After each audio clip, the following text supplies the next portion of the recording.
Drama serial तेरे बिन में आज की एपिसोड में काम वाली मीरब के पास जाती है और उसे बताती है कि खान साहब को गोली लग गई है, मलिक ने गोली चलाई और वो खान साहब को जाके लग गई है। बीबी साहब आप दुआ करें कि अल्लाह ताला उनको बचा ले, क्योंकि वही वाही सहारा है हम गरीबों का। हमारे गरीबों का बहुत ख्याल रखते हैं, हर किसी की दिलजोई करते हैं। अब वो आपसे बहुत मोहब्बत करते हैं, अल्लाह ताला को आपसे उनकी मोहब्बत का वास्ता कि अल्लाह ताला उनको ठीक कर दे। मीरब रोना शुरू आती है, वो कहती है कि सारा कुछ मेरी वजह से हुआ है, ना मैं उनकी पिस्टल से गोलियाँ निकालती और ना ही आज होता। मीरब कहती है कि जल्दी से फ़ोन करो, पता चलना चाहिए कि वहाँ पे क्या हुआ है, सब कुछ मेरी वजह से हुआ है। वो बड़ा रो रही होती है। दूसरी तरफ जब मलिक गोली चलाता है तो मुर्तसिम की जगह गोली बख्तू को लग जाती है और बख्तू नीचे गिर जाता है। खान बड़ा परेशान होता है, वो फटाफट गोली उठाता है और मलिक को मारने लगता है, लेकिन गोली में पिस्तौल में गोलियाँ ही नहीं होती, तो एकदम हैरान हो जाता है। मलिक हंसना शुरू होता है, वो कहता है कि अब तो मैं तुम भी नहीं ज़िंदा बचोगे, मैं तुम्हें भी मार दूंगा। वो मुर्तसिम को गोली मारने लगता है तो मलिक के पापा आगे बढ़ के उसका हाथ ऊपर कर देते हैं और गोली ऊपर छत पर जाके लग जाती है। फिर उसके बाद मलिक के पापा आके मुर्तसिम से माफ़ी मांगते हैं, कहते हैं मेरा बेटा का ये मकसद नहीं था, वो तुम्हें मारना नहीं चाहता था, गलती से गोली चल गई है, उसे माफ़ कर दो। मुर्तसिम कहता है कि अब तो उसे कोई भी नहीं बचा सकता। इतनी देर में वो पुलिस को फ़ोन कर देता है, पुलिस आती है, मलिक को पकड़ के ले जाती है और बख्तू को भी अस्पताल पहुंचाया जाता है। मलिक के पापा कहते हैं कि तुम बताओ, तुम जो कहोगे हम करने के लिए तैयार हैं, हमारे बच्चे को बचा लो। तो आगे मुर्तसिम कहता है कि मेरी वही बात है, इज़्ज़त के बदले इज़्ज़त। वो मेरे घर की इज़्ज़त अपने घर लेके गया था, उसके घर की इज़्ज़त मेरे घर में आनी चाहिए। ये कह के वो घर वापस आता है। जब वो घर आता है तो मीरा बड़ा परेशान होती है, वो फ़ौरन भाग के आके मुर्तसिम के पास आती है, तो मुर्तसिम उसे धक्का दे के पीछे करता है और कहता है कि ये सब कुछ तुमने किया था ना, तो मुझे ये बताओ मेरी पिस्तौल से गोलियाँ तुमने निकाली थी? मीरा कहती है कि हाँ मैंने निकाली थी, लेकिन मेरा वो मकसद नहीं था। मुझसे कहता है कि तुम चाहती हो ना कि मैं मर जाऊँ, तो तुम मुझे ऐसे ही बता दो, मैं वैसे ही मर जाऊँगा। तुम इतनी मेरी जान की दुश्मन हो गई हो, तुम्हें पता है ना बख्तू ने मेरे हिस्से की गोली खाई है और वो बेचारा अस्पताल पहुँच गया है। तुम्हें सिर्फ अपनी अना, अपनी ज़िद प्यारी है, चाहे किसी की जान भी चली जाए।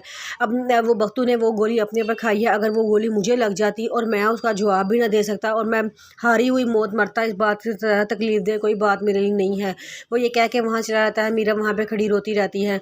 फिर वो अंदर आके कमरे में बैठ जाता है, तो वहाँ पे काम वाले को बुलाता है और पूछता है कि बताओ बख्तू की कैसी हालत है। तो वो बताता है कि साहब बख्तू अस्पताल में है, उसके बाजू में गोलियां लगी हैं, तो उसके बाद तो वो कुछ दिन अस्पताल रहेगा, लेकिन उसकी हालत थोड़ी बेहतर हुई है।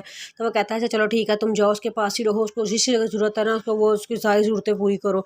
आगे से वो कहता है अच्छा चलो ठीक है। मेरे से वहीं पर बैठा सोच रहा होता है, तो मीरब उसके पास आती है, आके कहती है कि बख्तू का क्या हाल है, कैसी तबीयत है उसकी। तो वो बताता है कि ठीक है अस्पताल में रहेगा, लेकिन तो मुझे ये बताओ कि तुमने वो गोलियाँ क्यों निकाली थी? आगे से मीरब कहती है कि मेरा मकसद सिर्फ ये था कि आप मेरे वजह से किसी मासूम का कत्ल ना कर दें, गुस्से में आके सिर्फ मैंने इसलिए गोलियाँ निकाली थी।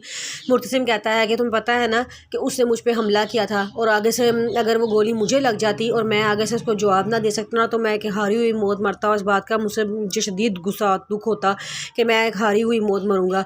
लेकिन ये बात मेरे लिए कभी काबिल बर्दाश्त नहीं है। मीरब कहती है कि मुझे माफ़ कर दो मुर्तसिम, लेकिन मुर्तसिम कहता है कि प्लीज़ चली जाओ यहाँ से। मैं बहुत तुमने जो ठोकर मेरे दिल को लगाई है ना, वो कभी ख़त्म नहीं हो सकती। ये कह के वो आराम से आगे मुँह कर लेता है और मीरब वहाँ से चली जाती है। दूसरी तरफ रुहेल और सबा मीरब के घर पहुँच जाते हैं और वहाँ जाके कहते हैं कि मीरब कहाँ है, हमें मीरब से मिलना है। उसके पापा कहते हैं कि मीरब वहीं पे है जहाँ उसको होना चाहिए, लेकिन आप लोग कौन है? रुहेल बताता है कि हम उसकी यूनिवर्सिटी के फ्रेंड्स हैं, काफ़ी दिनों से वो यूनिवर्सिटी नहीं आ रही, तो हम परेशान हो गए थे, हमने कहा तो उसे घर आके पता कर लेते हैं कि वो कहाँ पर है। तो उसके पापा कहते हैं कि बेटा उसकी शादी कर दी गई है और वो अपने ससुराल में माशाल्लाह अच्छी ज़िंदगी गुजार रही है, बहुत खुश है। तो वो आगे से रुहेल खड़ा होता है, कहता है ये कैसे हो सकता है, मीरा मेरे साथ ऐसा नहीं कर सकती। उसके पापा कहते हैं कि क्यों, तो तुम्हारे साथ ऐसा क्यों नहीं कर सकती, तुम ये ऐसी बातें क्यों कर रहे हो? रोहेल कहता है क्योंकि मीरा मुझे पसंद करती थी हमेशा से और वो मेरे से अलावा और किसी से शादी का सोच भी नहीं सकती थी। उसके पापा कहते हैं कि तुम मेरे घर में खड़े हो कि मेरी बेटी के बारे में इस तरह की बातें कर रहे हो, दफ़ा हो जाओ यहाँ से।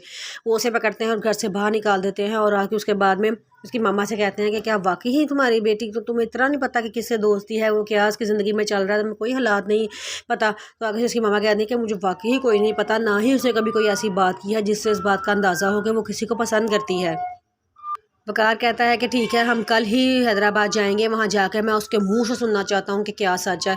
अगर उसकी मम्मा कहती है तो अगर उसने भी इस बात का इतराफ़ कर लिया तो फिर, तो वकार कहता है कि पहले वो मुझे बाप तस्लीम नहीं ना करती थी, फिर वो मेरी नज़रों में हमेशा के लिए गिर जाएगी, फिर मैं उसे बाप कभी अपनी बेटी तस्लीम नहीं करूँगा क्योंकि उसने मेरा एतमाद तोड़ा है।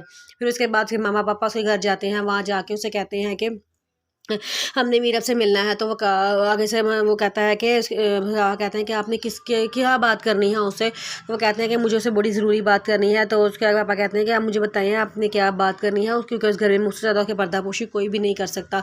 तो वकार साहब बताते हैं कि वो एक लड़का आया था, वो कह रहा था कि वो मीरब को पसंद करता है।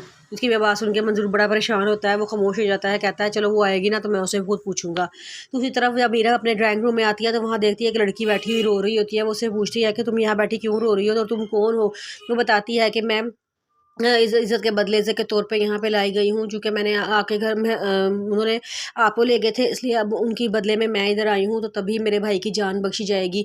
वो ये सुन के बड़ा रो कहीं जा रही होती है, रोती जा रही होती है। मीरब कहती है कि नहीं ऐसा नहीं हो सकता, मैं कभी भी किसी के साथ ज़्यादती नहीं हो सकती, मैं बात करूँगी मुर्तसिम से। मुर्तसिम के पास आती है और कहती है कि तुम ऐसा कैसे कर सकते हो। मुर्तसिम कहता है कि तुम्हें जो करना है तुम करो, लेकिन जो मुझे अच्छा लगेगा मैं वही करूँगी। मुर्तसिम कहते हैं कि ठीक है, तुम जैसे ढीठ लोगों की अकड़ मुझे तोड़ना अच्छी तरह आती है।